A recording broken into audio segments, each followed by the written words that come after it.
you're going to make the most money with people that don't know you. It's not going to be family. It's not going to be friends. It's going to be people that do not know you that is going to make you the most money. So damn important.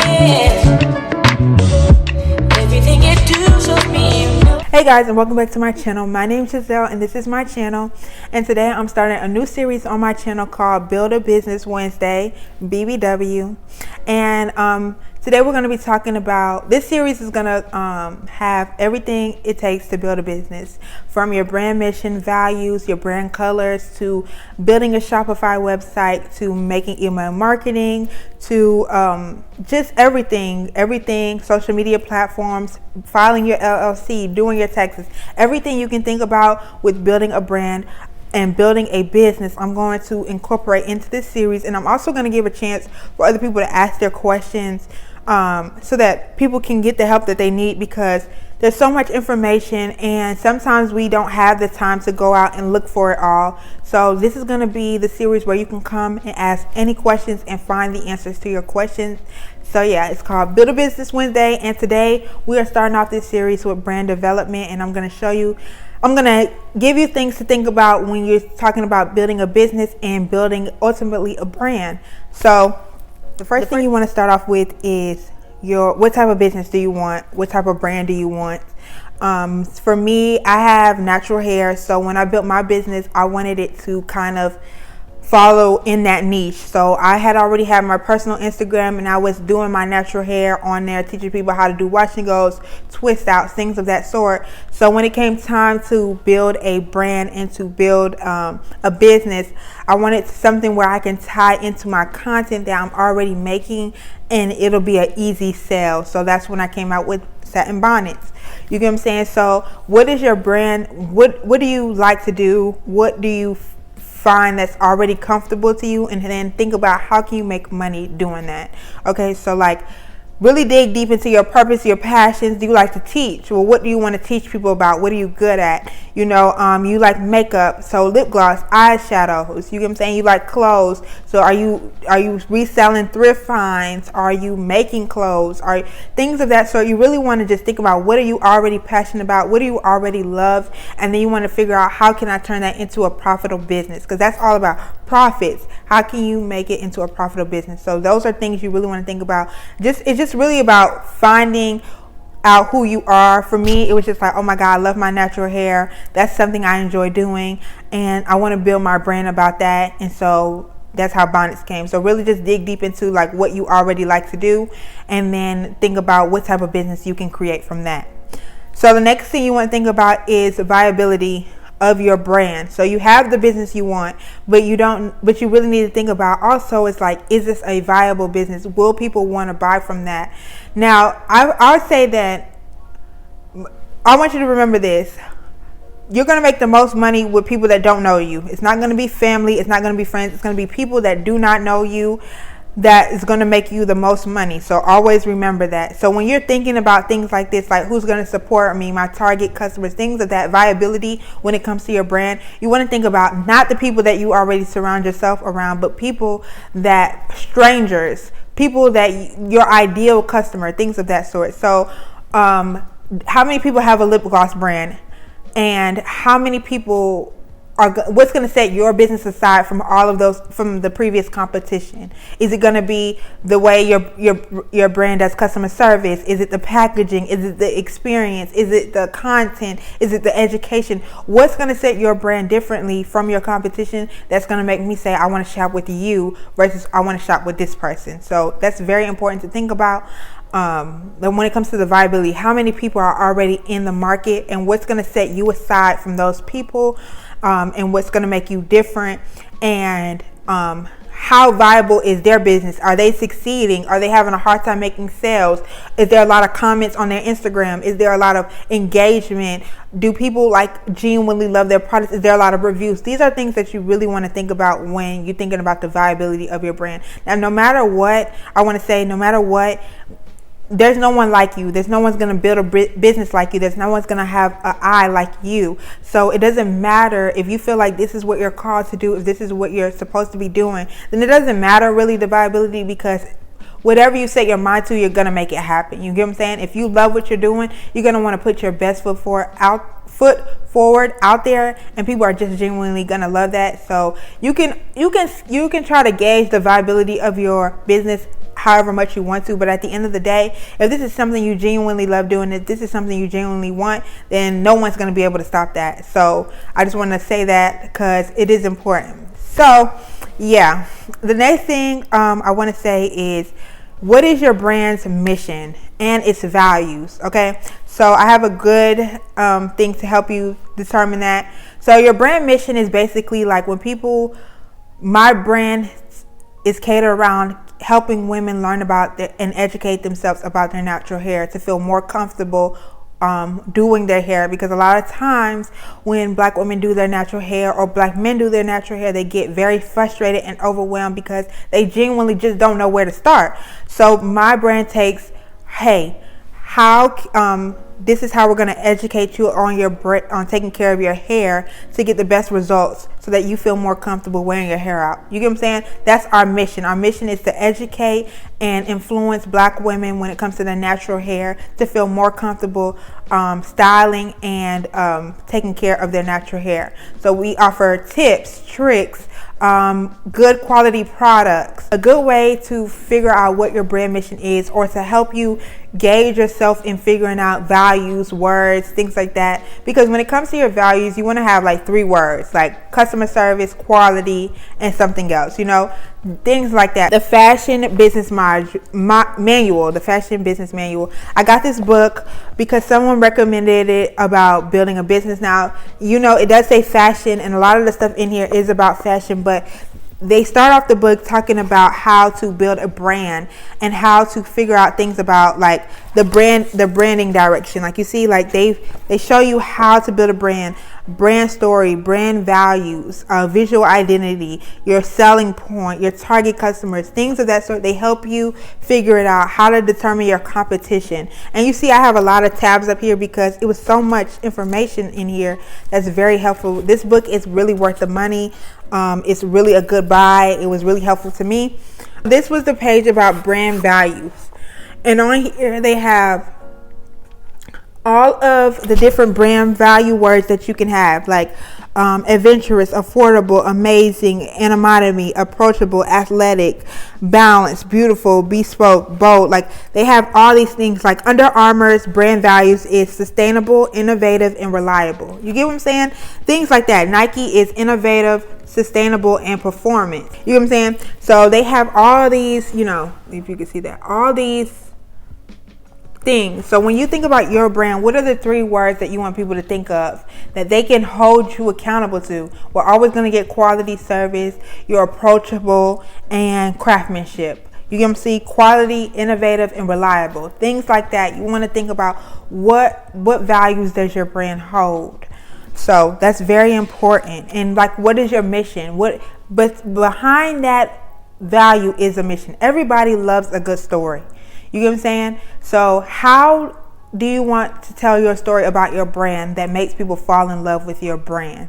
I was a young girl who had at a young age always got my hair permed. My mom always got my hair permed, and so one day I decided she went natural, and I decided I'm gonna go natural too. So I cut all my hair off and went natural. And through that journey, I've been able to learn my natural hair and take care of my hair and figure out what my hair likes and what my hair doesn't like. And I hope to encourage more black women to do their hair, to enjoy their hair too, through my brand of offering quality products. You get what I'm saying? Like people want to fall in love. People love a good story. Okay, like you got to be able to sell it with the story. Like the story grabs people in, it grabs people's attention, and the product sells itself after that. It really does. It's all about the story and the values and the mission of your brand. So really think about that when you're thinking about your brand. Like, don't do it because it's just for the money. Think about, is this really something you're passionate about? You get what I'm saying? So this is a great book, and it also talks about my next topic, which is target customers. So when it comes to building your brand, these are questions that you ask yourself before you get into the process of filing LLCs, paying for taxes, things of that sort. These are the questions you ask yourself, like, okay, My target customer, she is 25 to 30. She has natural hair, no matter the length. She either is knowledgeable about her hair or she's not very knowledgeable about her hair. She works in corporate America, but she's having a hard time wearing her natural hair in corporate America because she feels like she's being judged, and at the same time she doesn't know how to style it in the way that it would be approachable or appreciated, I guess, in corporate America. Like, these are things you want to think about when it comes to your target customers. What do they wear? What nightgowns do they wear? What type of makeup do they wear? What type of clothing do they typically wear? Like, if you're doing thrifting, my target customer, she is between 18. She has this chic style, but she's on a budget because she's not in corporate America. She's not really in her career. She just has a job. She has a spunky attitude. Like, you gotta make this person reality. Her name is Sarah, and she likes thrifted clothes. She goes thrifting on the weekends. Her favorite places is Goodwill, Ragarama, and another thrift store. You get what I'm saying? She wears a lot of graphic tees with cargo pants, or she's more of, I am a baddie on a budget. I love stylish pieces and I like to pair them up with basics. Like, you get what I'm saying? You got to think about that. What age group? What do they wear? What do they do?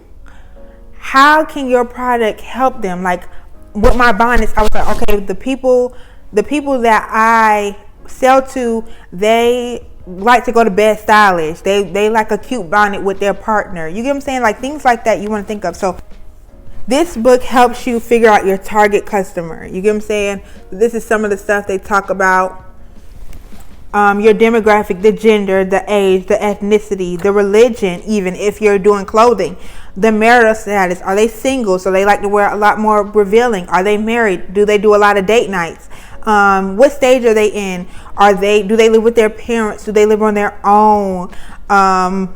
Did they go to college? Like, what's their education? You want to think about these things because all these things play a role in how we dress, how we show up in the world. If I'm someone who went to college and I'm working in my field, in my career, I dress a certain way versus someone who's just working a job, who's still in college trying to figure their way out to their career. You get what I'm saying? So you want to sell to me differently than you want to sell to somebody who's not in their career. You get what I'm saying? What's their income? Because their income is determining on your price point. If the people that your target customers make a lot of money, you're going to price your stuff a little bit more higher because you know that they have the means to purchase it. Versus if you have a business and you're only selling to college students, you know that they only work part-time because they go into school majority of the time, but they get the refunds. So you want to make sure that you just want to make sure you're asking all the right questions and you're thinking of all the possible outcomes when it comes to figuring out your target customers. Now, don't get me wrong. As you build your business and as you have the orders start rolling and you see people who genuinely appreciate your products, then you realize, like, oh, okay, my target customer needs to change a little bit. You get what I'm saying? So some things you can't figure out until you're out in the field and it's just happening. But you want to prepare yourself as much and you want to learn as much so that it's an easy way to configure now that you have the stats behind it, if that makes sense. The next thing I want to talk about is your brand colors and your brand logo. To your brand colors, you really want to make sure you pick some brand colors that complement each other. A great thing to use is Google a color palette. That's what I typically do, a color palette, and you can press the space bar and it'll generate different color palettes. And if you see a color you like, you can save it and then kind of build your palette as it gives you 4 colors, which is 4 colors you need. My brand colors were pink, black, yellow, and white. 4 brand colors and 2 primaries, pink and black, 2 secondaries, yellow and white. And you get to pick which colors you like. So I would always say pick some nice brand colors that, like, when people see those colors, they want to automatically think of your brand. When people saw pink and black, they automatically thought of my brand. So nice brand colors. Don't pick so many big colors. Like, pick a black, red, white, and maybe another color. You get what I'm saying? because you just want to be able to play with those colors when you think about content creation. Like, oh, when you make an Instagram post or reels and stuff like that, like you want to make sure that you can balance out those colors nicely and they flow on a profile. You know, like if somebody's seeing so much red, it gets kind of overwhelming. But if they're seeing red, black, white, it's appeasing to the eyes. Like, as much as people say that they hate aesthetics, they do love aesthetic. A lot of people grasp onto a company that looks aesthetically pleasing. It's just the truth. You get what I'm saying? The only time they really don't is if the brand is already popular, but people love an aesthetic. As much as they say they don't, they really do. So really keep that in mind when you're picking out your brand colors. Canva has a brand color tool where you can figure out different, like figuring out your brand logo colors, your brand colors. Like, they have it to where you can pick your brand colors, and you can also save it in the website to where when you're building content for your brand, you're able to automatically see your brand colors and start working with those colors, and you don't have to save the name of the color, you know. So because it'd be like AE0D156 and that be the color blue. So instead of having to remember that all the time, you can literally save it in on your profile, so when you immediately go to make content, it's already saved there and you can just get to work. Color, you can use Canva, which I would recommend, because through this series we're going to be using a lot of Canva stuff. So just Google color palette on Canva and that'll be really helpful to you. And so the last thing I want to talk about is your logo. Now when it comes to your logo, I would always say, I had someone make my logo for me, but I would always say try to get your logo made, because if you make your logo in Canva with the text, you don't necessarily own that text, nor do you necessarily own that logo. You get what I'm saying? So you really can't trademark it, because you just can't, because that text is already owned and you made it through Canva. You get what I'm saying? So you really want to get somebody to make your logo, and you want your logo to be clean. Like I'm gonna put some examples here of some clean logos, but you really want to make sure your logo is clean. And a lot of people are against cartoon logos. I'm not against it, but if you have a brand that's ever evolving, and let's say your target customer is always evolving, like you started and you were aiming towards teenagers, but now you want to get into the grown and sexy group, you want a logo that can easily be easily translate to that age group. You don't want to have to keep switching your logos, because it makes it hard for people to know who you are and to get attached to this brand. You get what I'm saying? Nike has had the same clean logo, and it doesn't matter if they would switch to elderly people to young people, everybody would know what Nike is. So you want to think about it like that. Hermes and stuff like that. Like a clean, slick logo will help you whenever you decide I'm done doing this, I want to transform this into that. You know, you always want to think about, you don't want to just think about where you are or where you're trying to go, but where you see yourself going in 10 to 15 years. And where do you see this brand going to? How do you see it growing? Do you see it expanding? Do you see it becoming a household name? You really want to ask those questions and really want to think about things like that, because you're ever growing. You are growing as a person, and as you grow as a person, your brand grows. It has its own identity, and what you may see for it now may not what you see for it later through a different lens. The world is changing, so you want to be able to transition as the world, or as you, or as your brand is transitioning as well. So that's very important when it comes to a logo. A clean, slick logo, if you can get it made, get it made. It shouldn't be expensive, but yeah, try to get your logo made. I know that there's a website called Fiverr where you can get logos and stuff made. Now use Fiverr with your own discretion, because I've had my own problems with them. But if you can't afford to get somebody to get it made, then kind of just make your logo on Canva. But at some point decide that, hey, we wanted to make your logo, and then when you finally have the funds to get your logo made, tell your person that's making your logo that you want it to be similar to this, so that it's not a huge transition. And the last thing I want to say, and this is the last final thing I want to say, is through all of this, everything I've said in this video, your brand values, your brand mission, your logo, your color, your brand colors, everything like that, you want to make sure that you keep all of that in a PowerPoint.